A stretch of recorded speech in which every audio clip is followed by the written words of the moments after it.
welcome. So happy to see so many of you here tonight for the encore screening of Four Trails.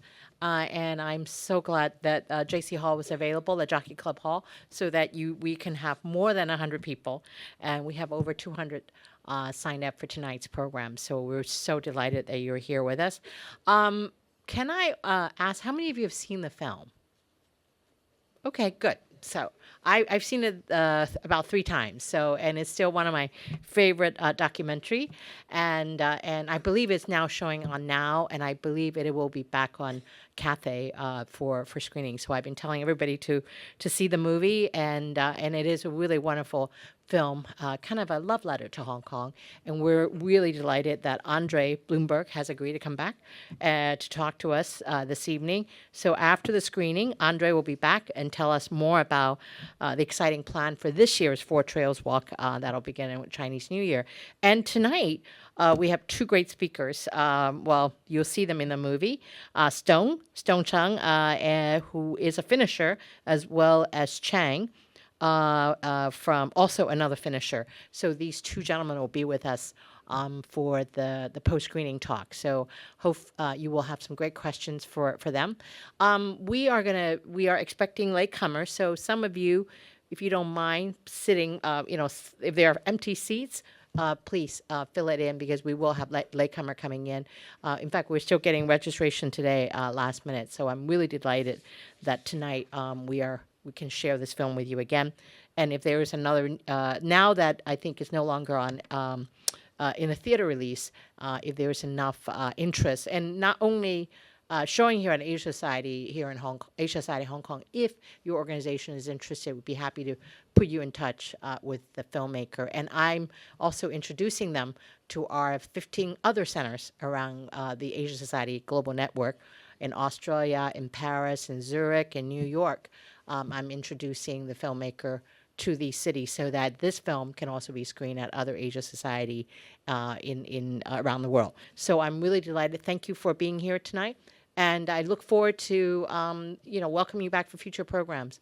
Another question: How many of you are not members?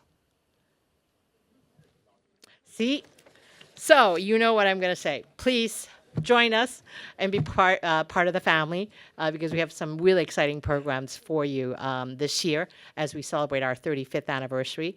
And because check our website, sign up for our newsletter. We really do have some very fun program coming up, and we are going to be doing a kind of a small gala. We're going to be honoring the Chinese-American comedian Jimmy O Yang on February 23rd. At the Hopewell. And if you're part of the Asia Society, if you're a member, there is a special members rate. And if you're not, we also invite you to take part in that as well. So enough of that. Enjoy the film, and I look forward to welcoming you back at Asia Society Hong Kong. Thank you. Good evening, everyone. Thank you again for coming out on a Friday night. I'm sure this is not the first time you all have seen this movie, but this is the first time you get a chance to have a Q&A with Stone, Andre, and Chang. You guys done this panel before? Are you guys a team? How many times have you done this panel together as a team?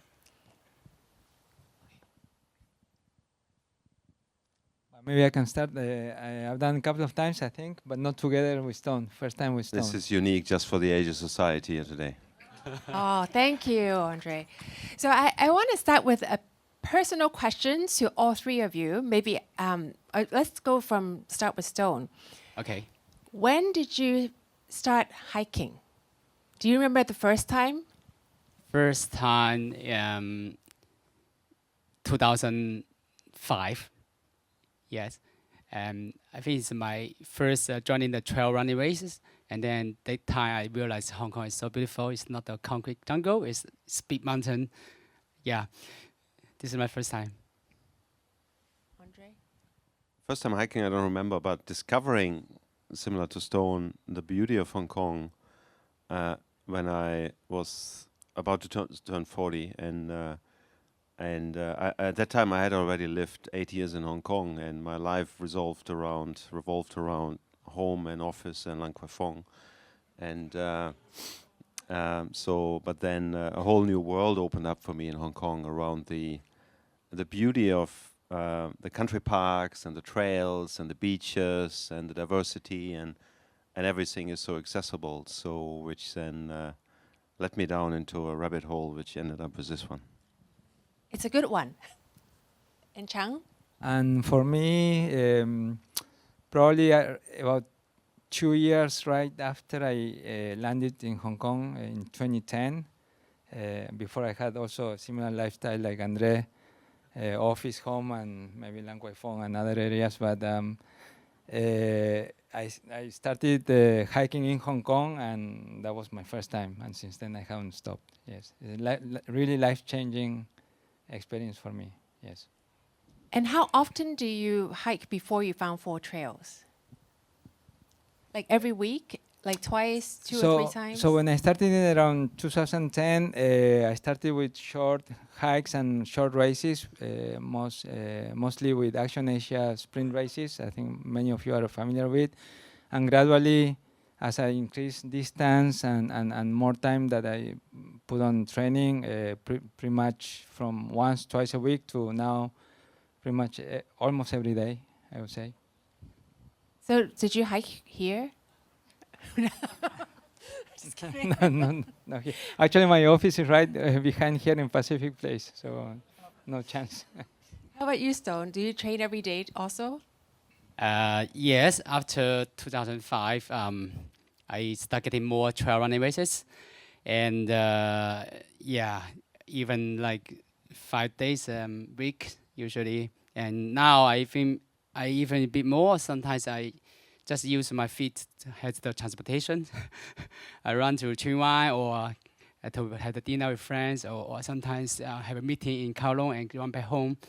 I live in Tin Shui Wai, so it's not too far. Hong Kong is very small, like a 30K. 30K, you can be alone 3 hours. What are you running from? Just kidding. I used to have a colleague, which also is Andre's current colleague, and he tells me that he started running home from Sam Choi Po to Tuen Mun because he knows at the end of that, when he gets home, there's 2 small kids, and they are really young at that age. And he's like, I don't want to go back yet. So that's why I'm gonna start running home. I hope it's not the same case for you, right? No, yeah. Actually, I just put the sport in my life, and yeah, and sometimes it's fun, and you can save time, yeah, and yeah, it's pretty nice. It's a very healthy lifestyle. You have 2 sons, right? So Yeah. they like. No, as- they don't like it. They don't like it. I mean, they don't like this kind of long run. They like hiking and they like camping, that kind of stuff. So, did you start bringing them doing all of that when they were very young? Yeah. They go to climb the cliff and play in the river, catch the fish in the river. Yeah. All right. Yeah. All right. So you can follow Stone next time. Yeah. How about you, Chang? You also race with your kids, or they join you towards the end of the kids. Yes. So I have 3 kids. When they were younger, I did manage to, and I say manage because that's the right word. I did manage to get them to sign up to some short races with me, like family 5K races, this kind of thing. But now that they are all kind of grown up, my eldest one is 21 and the youngest one is 16. I can't get them to to go out with me anymore. Having said that, when they come back to Hong Kong, the 2 eldest ones, they do go for hiking, which that makes me very happy on their own. Yeah. So you share the joy of hiking and nature with them, which is very special, I feel like. And so, quick question: are you both competing in next week? Right? Is it next week or 2 weeks from now? The 15th edition of the Hong Kong Fortress Ultra Challenge is during Chinese New Year, so on the 17th it will start. Yeah, first day of Chinese New Year, week after next. Are you both doing it again? No. Chang? Not this time. Not this time. But you are planning for next year, yes? And so normally what I answer when people ask me this question is, I think I would like to, certainly I would like to do it again, but I think it would be for a very special occasion. And what I decided or what I'm thinking or have in my mind is the day that I find out I will leave Hong Kong, then I will send an email to Andre saying, asking him to let me join the next edition. Oh. On that one, everybody has to pass you, Andre, before they can participate in this, you know, in the race. What do you look for when in applications? First of all, it's not a race; it's a challenge. And I think the uniqueness of the event is because it's quite a fringe event. So it's not commercial. You can't just sign up and pay an entry fee and then you're in. It also requires a lot of physical preparation and experience. So on that front, the minimum requirement is that you must have finished a 100-mile trail event. It can be anywhere in the world, any event in the cutoff time. And the other one is you have to write an essay. You have to explain why you want to do it and why you think you should get a slot. And it's quite inspiring to me and quite amazing to me going through these essays during the year when they come in and read why people want to do it and what motivations they have. Some are quite lame, so they don't get in. But there are some quite moving and really amazing stories about people that try to turn their life around. Maybe they had drug addiction, maybe criminal history, maybe a difficult upbringing, maybe family challenges, work challenges. Maybe they just want to set an example to their children or to themselves in terms of challenging themselves, and so that's, I think, important for me as well to have that element. There are many races in Hong Kong. Trail running has become very popular, and that's great. There's nothing wrong with races, but this event is just a bit different, and I'm trying to maintain the ethos and the culture of the event despite its popularity now, and so the essays is one way of trying to maintain that. So what are the lame responses that everybody who are aspiring to should not put down? I want to see how tough I am. I'm turning 30 or 40 or 50. I want to do this before I turn 30, 40, 50. This is still missing on my bucket list. Yeah, so very, very shallow and sort of lame. Yeah, I remember in the movie you keep on saying you got to know your why. So I would like to ask Chang, what is your why? Why does this challenge mean so much to you, and what motivated you? I think probably for me was because I want to find my limit.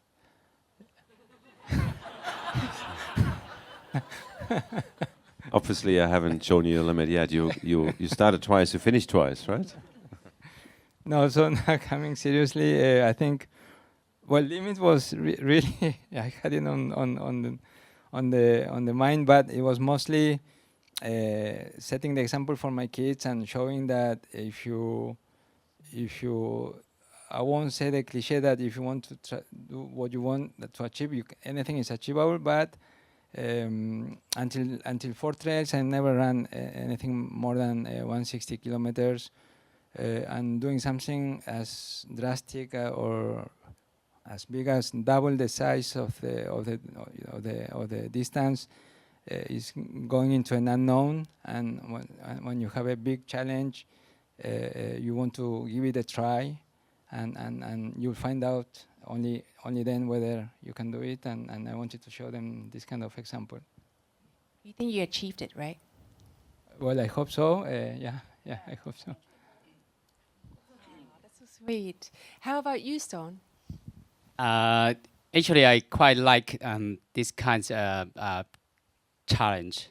I mean, not the pain, and but I really like this kind of style. It's really bring me back to the pure of running, and no support, no music, no checking pole, just me and the God.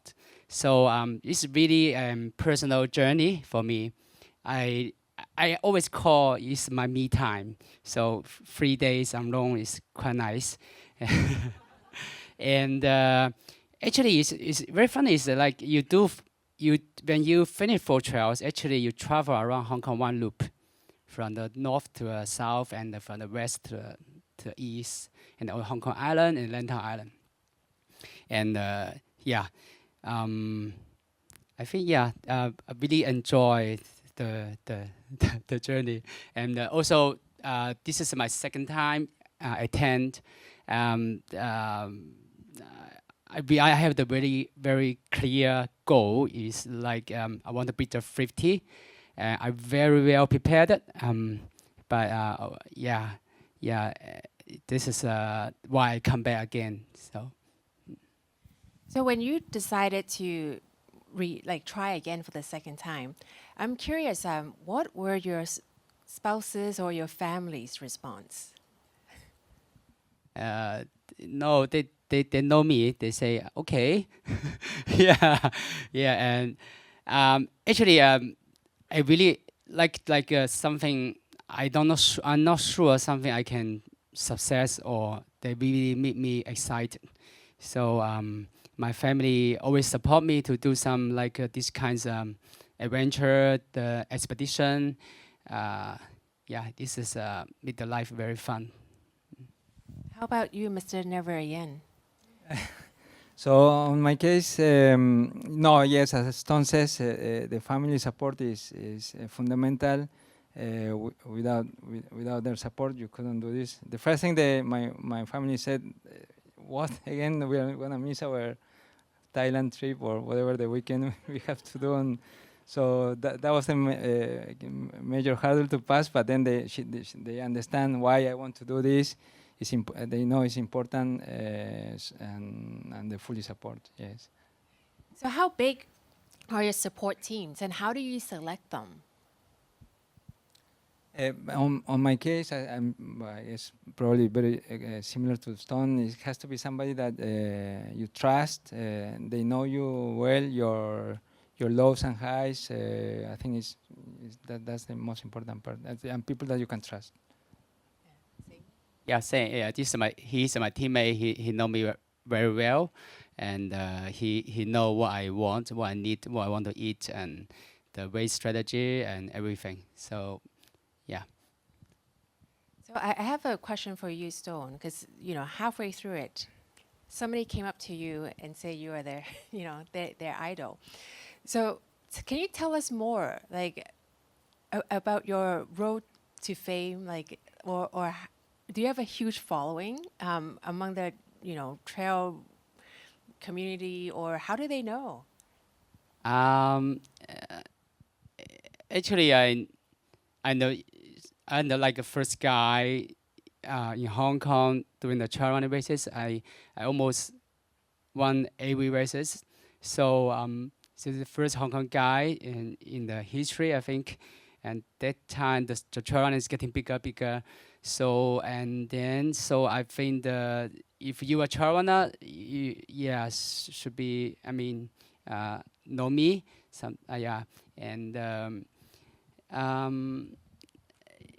Yes.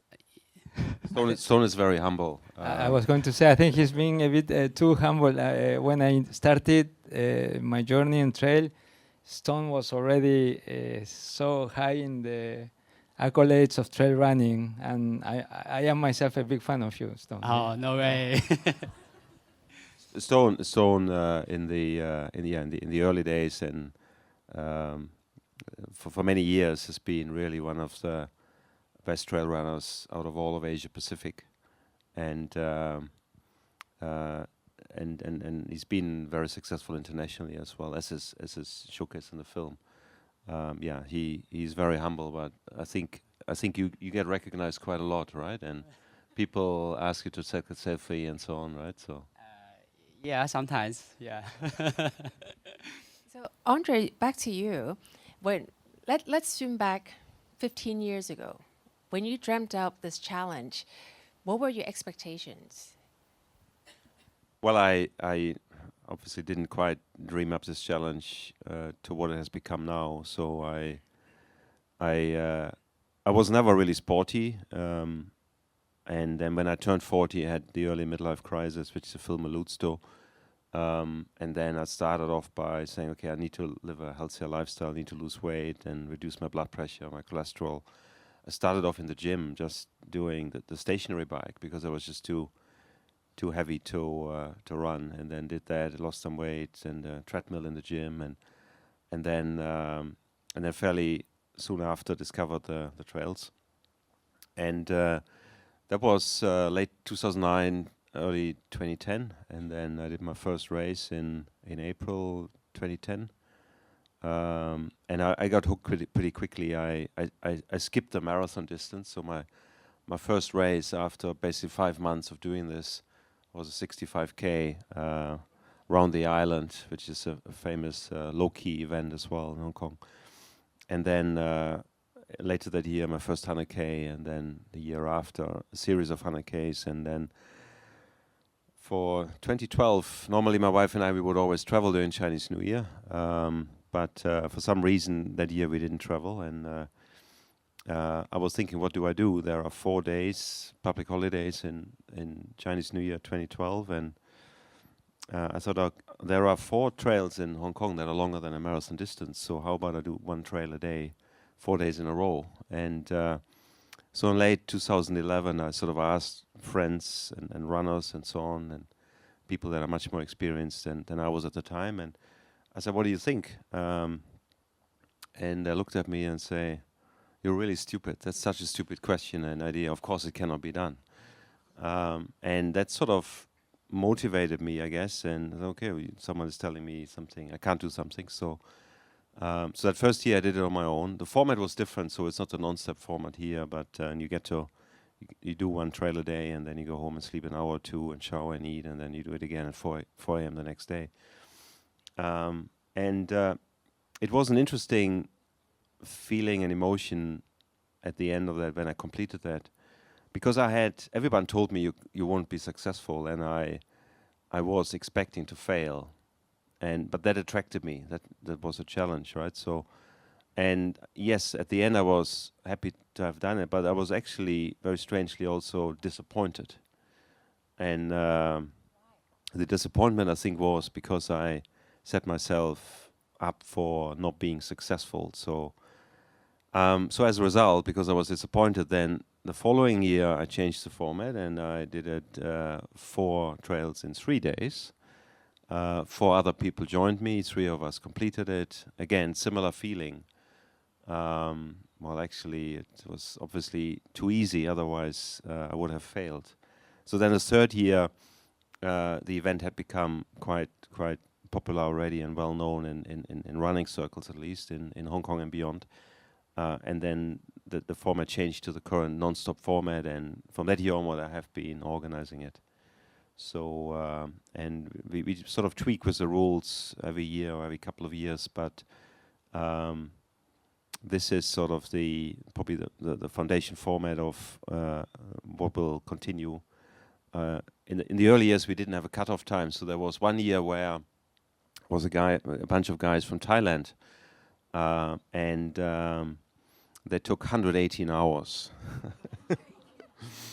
and so this was then way past Chinese New Year. I had to go back to the office on one day, and then went back out to Mui Vo again to welcome them when they were eventually finishing. And so that's when we then the following year introduced sort of cutoff times as well, because it's sort of you gotta have some boundaries. And when did Robin approach you for this documentary? So this is actually the 2nd film about the 4 Trails Challenge, and the first one documents the 2017 event. And at that time, nobody had broken 60 hours, so there was no finisher at that time. So 2012, 2013, slightly different format, and 13 onwards, this format, and nobody broke 60. And Ben's brother Ben, who is the producer of the film, is a trail runner, and Robin's experience at that point was to do sports action films, short 10, 15-minute films, especially for skiing. And he did short films all around the world, and he spoke to his brother and said, I want to really do something similar in Hong Kong. No snow here, so you need to find something else. And then his brother introduced him to this crazy event called the Four Trails Challenge. And then we met, and Robin did initially wanted to do a 10-minute film about it, and then it ended up being, I think, 42 or 45 minutes. And the film is called Breaking 60, because that was sort of the ambition at the time. Will ever anyone be able to break 60 hours? And the gentleman to my right also participated in that year, and has been one of the first few people ever to break 60. And so Stone actually is in both films. So for all of you, were you surprised as how well loved this film is? From my view, actually surprised, yes, of course, but at the same time, I'm not surprised because it showcases, the beauty of Hong Kong. You can see the images. It just shows the beautiful part of Hong Kong that not many people get to see. And then the other part is the human stories. I think everyone kind of feel related in some way, and that creates a lot of connection with the story, with the movie. So no, that kind of makes sense why why the adoption of from the audience, right? How about any surprises for you on the reaction of the film, or whether it's changed your? Yeah, at the beginning, and maybe not, but after I watched the first time, I think this is really a good movie, and because I think this is really Hong Kong's spirit, Hong Kong people's spirit. So, yeah, especially Hong Kong. They show the movie show Hong Kong is so beautiful, and the story is very good, and so yeah, it's a very good movie. Yeah. So I heard, Stone, you are personally quite involved in lobbying for using more natural materials on trails. Has this movie helped raise awareness, or has that made your advocacy slightly easier? Are you being heard more often, or are people more receptive, or is still pretty much this? In 2016, I set up like a Facebook group. It's like people to concern the concrete the concrete trail. So because the government is building a lot of concrete trail in Hong Kong, this is then I do the research and I talk with the government to tell them stop this and use the natural materials to build a trail. So you can see now in Hong Kong, many places they use the wood or the stone to build it again. So I think this is a very good initiative to protect the trail, and also I think this movie is also meet more people to come to Hong Kong now. So it's over. Sometimes I think it's too much. Yeah, and some damage. A lot of it's so demanding to the Hong Kong's country park, and yeah, I think we need to do more education. Sometimes it's like leave no trails, the concept, yeah. So should we open up to audience questions? As I'm sure you all have a number of them too. Please raise your hands, and then our colleagues will bring the mic over. right here.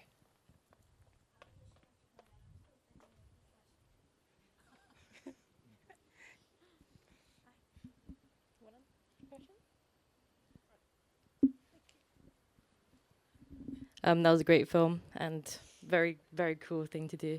I was just wondering, why was the music removed? Why can't people listen to music during it? Do you know why? Actually, that's a very simple answer. It's safety.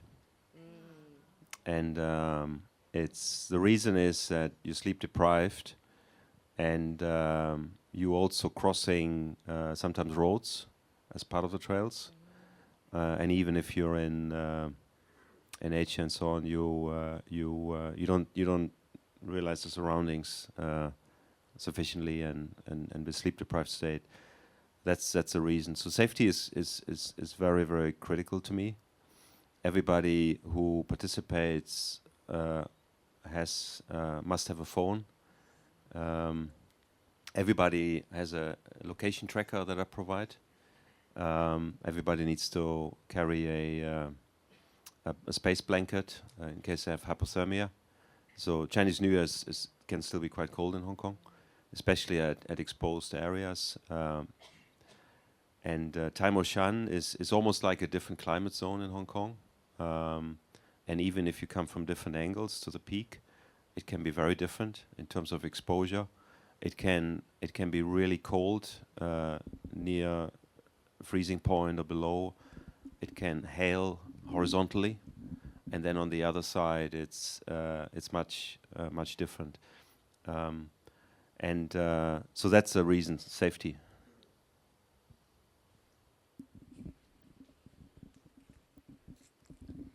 Stone and Chang, how much was the pain 1 to 10 when you were doing 4 trails?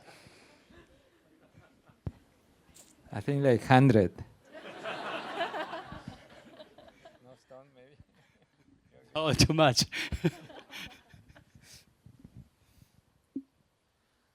Stone and Chang. So when you finish the trail in Lantau, you get the ferry home, you climb up your 4 flights of stairs. How many hours did you sleep for? I haven't go there. I quit the midway at Hong Kong Trail, the third trail. So Last time, when you did finish. last time. Okay, last time I forgot. Yeah, but things cannot really sleep.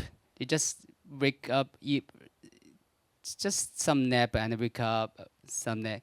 Just feel your body's totally destroyed. Yeah, this kind of thought. How about you? Yeah, well, I think maybe no more than 30 minutes combined from all the different stuff. You normally sleep or fall asleep on the transition from the end of a trail to the start of the new trail. But then with all the excitement, you don't really get to sleep the full transition, so you only doze off maybe 5 minutes. And then on the trails, the second night, you also lay down on the floor or the road, wherever, sleep another 5-10 minutes here and there. So total combined about 30 minutes, I would say. How about after you finished and when you went back home? Could you sleep like 12 hours, or you wake up regularly, and why? I woke up regularly a lot. So normally when I do this kind of long distance races, one would think you'll go home and sleep for 3 days or 2 days non-stop. But in my case, probably you sleep a couple of hours and then wake up, because your body and your head or mind is really in a shock state, and plus all the caffeine that you've been taking is like your head is still partying somewhere, and so you will have a lot of interruptions, and only after the third day you come back to a normal sleep routine. For you two, like The trail? The first time I forced myself to sleep 1 hour between the transition, at least 1 hour. So, but still quite sleepy. And the second night I had isolation, and also I sleep on the trail for 10 minutes, something like that. And yeah. You set the alarm clock? Yeah, the wake first time. But I think you just cannot control your eyes to close sometimes. I just first time feeling is so strange. You cannot control your eyes to, you just fall down and then you cannot control. Yeah, you have to sleep. And how many days did it take you to recover after the the challenge? I forgot, but at the finish, I told Andrew or everyone there, don't find me to hiking for at least 1 month. We have a question down in the middle. I was just kind of curious. So the 4 trails sounds really grueling. How would you feel if like your kids, for example, wanted to do 4 trails? Would you encourage them, or would you say like, stay away? I think if my kids they like to do it, I will support, because it's a very good journey and can change your life actually.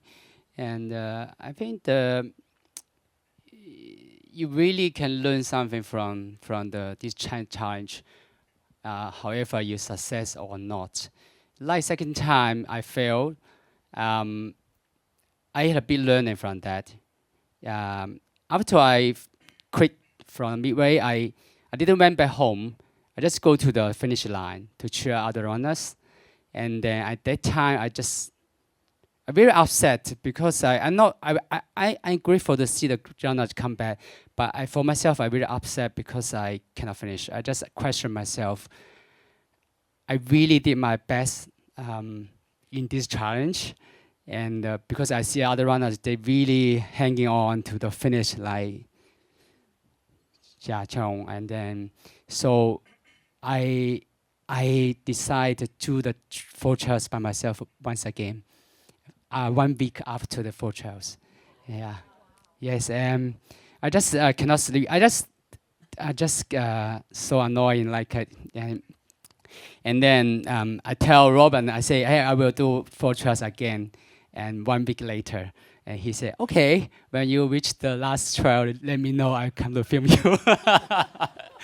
But of course, you can imagine the result. I finished the first trail 100K, and then second trail I go to 25 kilometer. I stopped there because the injury came back early in the first about 50 kilometer, but I just keep going until I told myself, okay, I really did myself. I really try my 100% already.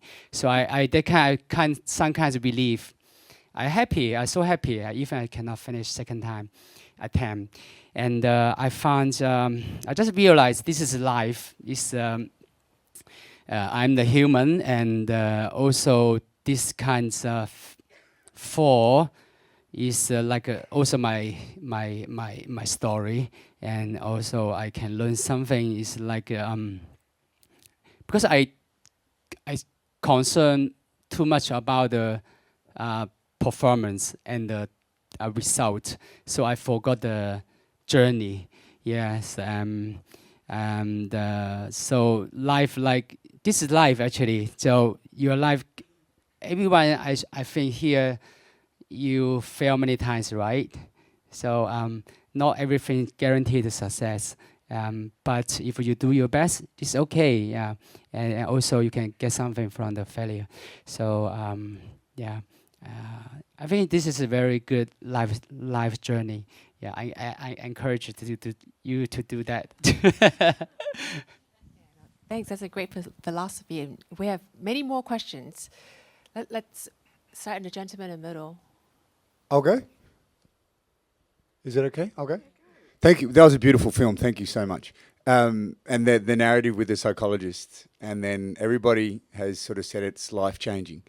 Would you guys, the 3 of you, maybe share one way that you feel your life changed after like Andre before the 4 trails and Andre after the 4 trails? One thing that you maybe could quantify that you would share, and also Chang and Stone. Yeah, I think for me, I think ultra running in general, endurance sport, has sort of changed my life. I mean, it gave me a different dimension to life, and I think it also made me a better professional at work. I think it helped me have more perspective longer term and not worry too much about small things. And kept me focused a bit more on the big picture.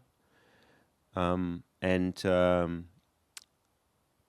taken quite a lot away from it. It's helped my mental health as well in terms of overcoming work stress and other stress in life. And as Stone said, it's sort of when you go running, it's me time. So you go in the morning and nobody can take that run away from you, and you're sort of set up for the day, and you generally feel better. And the reason that I'm putting it on at my own expense is really to give back to the ultra running community, which I found very rewarding, and I've learned a lot from it, and I've taken a lot from it, and I've been privileged to go around the world and do many races, and so it's my way of saying thank you, and I find it fascinating and really amazing to have a front row seat observing in 2 weeks' time 26 people lining up and struggling and struggling more, and I enjoy looking at that. But what I really like to enjoy, and what I really enjoy, and I only can recommend that to you, those of you that are in town, come to the Green Post Box, because what you see is really amazing. It's very emotional. For me, yeah, I think it's just very similar to Andre. Maybe the reason I started trail running, it was also to get the stress out of work, but at the same time reaffirming a change on lifestyle, a healthier lifestyle. Before I used to smoke and party a bit. So changing drastically your lifestyle, and doing the 4 trails kind of accentuated or kind of enforced why I want to continue doing this and continue. Of course, and all this, you end up giving up something, but I know why and why I want to do it, and that change your maybe your goals, your views. Also at work, it can kind of help you be in difficult situations and be calm and take better decisions, right? So in that sense, it's all positive for me. Yeah, yeah. Like I said before, I really enjoyed running in the mountains because the God's creation is amazing. Sometimes you just feel very humbling in the mountains, and they can remind you, to be a better person, and yeah. It's great. I see a lot of hands up, so maybe we can take 2 questions at a time. A gentleman, there's 2 gentlemen up here.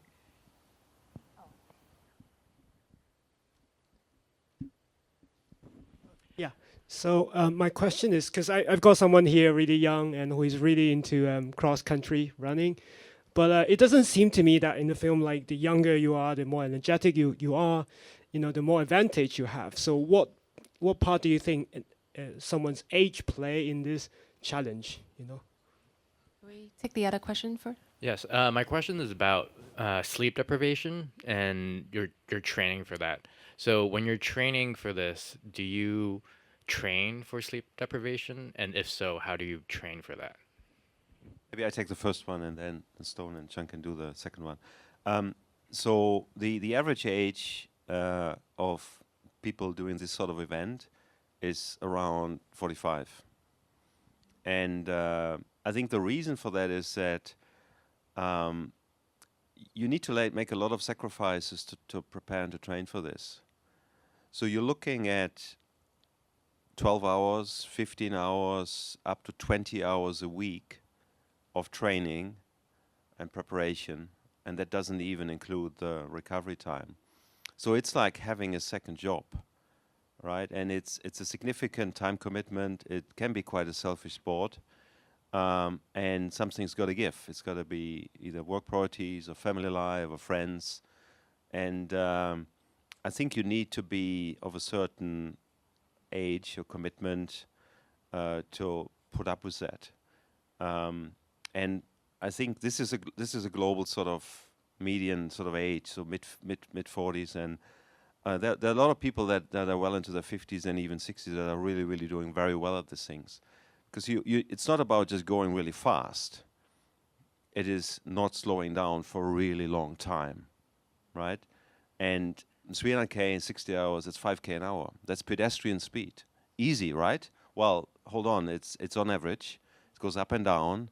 It includes your rest breaks and so on. So, and the mental aspect of it also plays into it, the longer the distance gets.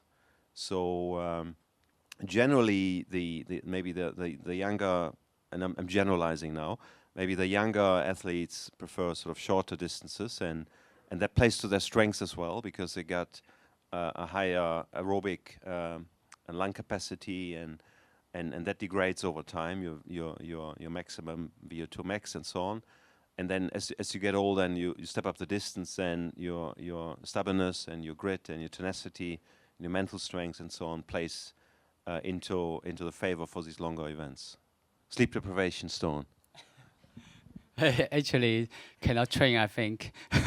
2 times I in the challenge, my eyes just cannot control to close, and even coffee, everything I try didn't work. But one thing is very work is during the first time when I'm very sleepy, I doing the Facebook Live, and then I totally wake up, and yeah, in the midnight, but still a lot of people is responding. It's amazing. 3 o'clock a.m. and then so many people not sleeping, and then so many reactions with them. So this kind one method I think is very worked for me. Yeah, I think you can train the first night. I think you can do a Friday night, so all through the first night. Sure, you can train. The second night, no way you will. Even if you want to do it, you will go through the first night, and I think it's impossible. You might as well do the challenge. Don't take the phone away. The rules. There's no Facebook Live on a Nokia 3620. Really? Okay. We have one question here and one question in the back. Should we start with the question in the back and then we'll take the second one here? Thank you very much, guys. I think at one point, and obviously you've done various races, when you want to give up, you're like, I can't do it. What do you tell yourself, and any advice for the audience that are doing other challenges that are coming up? Like, what's your top tip? I do have the same question, actually. So how do you fight your demons when you reach a point when you think, okay, if I continue doing this, I will injure myself or some permanent damage? I mean, this probably comes up. How do you continue? It's quite often this kind of mindset come out during the challenge, but usually I think the 2 things. One thing is the goal, so determination, and you need to have a very strong determination. Your goal, you need to find a reason you can keep fighting to continue yourself. Like Solomon, he found the other reason. He's supposed to quit, but he found the other reason to keep going, running for their friends, family. And the second thing I think is this is such a long ways. You just don't think about when you run in the first trail, don't think about the second trail, third trail. You just think about the next checkpoint. Maybe, this store, I can get the drinks, food. Yeah, that's a good motivation. Yeah, something like that. Yeah, so and then you step by step and keep going. For me, it's you need to trick your mind that there is something, whatever motivates you. Or also you can do some strategies to break the race or whatever it is into small pieces, and then constantly remember you will go that the pain you're having, it will go away because it's so long. You cannot just stop because of you're feeling bad or a lot of pain now. You continue moving slowly and for sure knowing, and I know this because we all go through this, for sure after 1 hour you will change and that pain will go away and you will be starting to think something else. And having that experience helps you continue. It only hurts until it doesn't. And you'll be amazed how much more your body can give. And often it's just your mind telling yourself, I can't go further.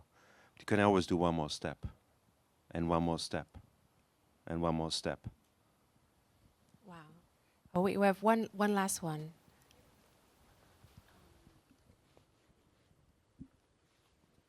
Thank you very much. I have a question regarding the way you were supporting your body. I didn't see, and maybe I missed it, but I didn't see any use of gels or energy drinks. So my question is, Gatorade is different. I think, I don't know. But I saw obviously electrolytes. So my question is, how much use you do for such a long type of event? Of course, it's subject to each person and the way your body reacts. Yeah, I think I quite a lot, eat a lot. During the race, I carry most of the bar and gel, and finish one trail, I have the view food, and so the strategy is like 45 to 1 hour. 45 minutes to 1 hour, I will take the energy, one gel, maybe one bar, that kind of stuff. And if I can reach some store, I will buy the food there, buy the view food or the rending machine, and yeah, try to have the more view food actually. Yeah, the gel and bar just if you cannot get something view, you just have that.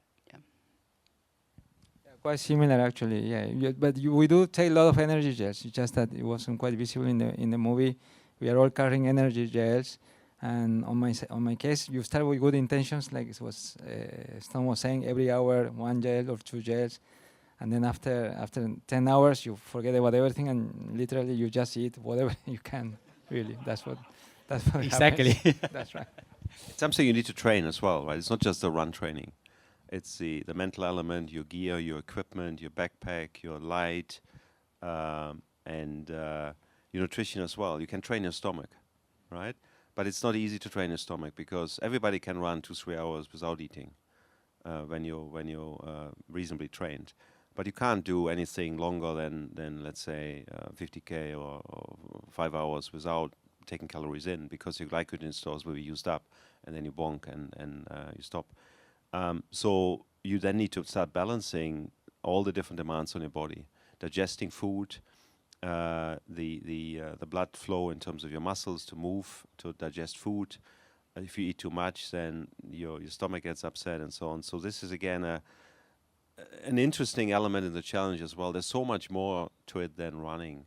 The logistical element in terms of it's self-supported, how much do you carry, what will the weather be, there's certain things you can influence, your training, your nutrition training, your mindset, but there are a lot of things outside of your control as well, right? So that makes the challenge as well quite unique, and the whole logistical aspect to it is quite special. So we can start our own training according to ourselves during Chinese New Year if we are here. So absolutely last question.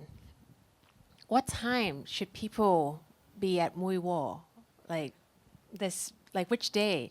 Starts on the 17th, right? So should we be there on the 18th, 19th? What's the ideal time? You didn't announce yet the start time, right? Because I think this is the other part. Did we? No. I think because this is the other part that you only get to know when you start. What is it? 1 day before or 12 hours? But this is a live check. You can have the live chat, the website. You can see the people moving. Yeah, so it starts on the 17th, the first day of Chinese New Year. We'll only announce the start time to the participants 12 hours beforehand, and the general public will find out once the event has started. And there's live tracking, so the safety trackers that we use, we will also broadcast it on a map on the internet, and you can look at that. It doesn't cost anything. Follow us on IG, HK4, the number 4, TUC, or just search it and you find it, and we put the links in there. And you can follow the people along the McLaws Trail, the Wilson Trail, the Hong Kong Trail, and then the ferry, and so on. So it starts on the 17th. Then it will be the first person, even the quickest one, that would be on the 19th, and then the slower ones on the 20th, depending on the time we start. Yeah. All right. So the green box is there. Is still Green poster box is there. Movivo is undergoing a massive renovation, but I've been assured that the green box is still there, and hopefully it will be remaining as a cultural heritage artifact at some stage. Right. Otherwise, we need to maybe move it here as to preserve it as an important change the element. trails then. Yes. Yes, no, we don't let's do it. we just bring it back once a year. Yeah. All right. No, thank you so much for your time. And also, I think it's wonderful that you're doing this, Andre, and I really appreciate how you're giving back to the community that means so much to you.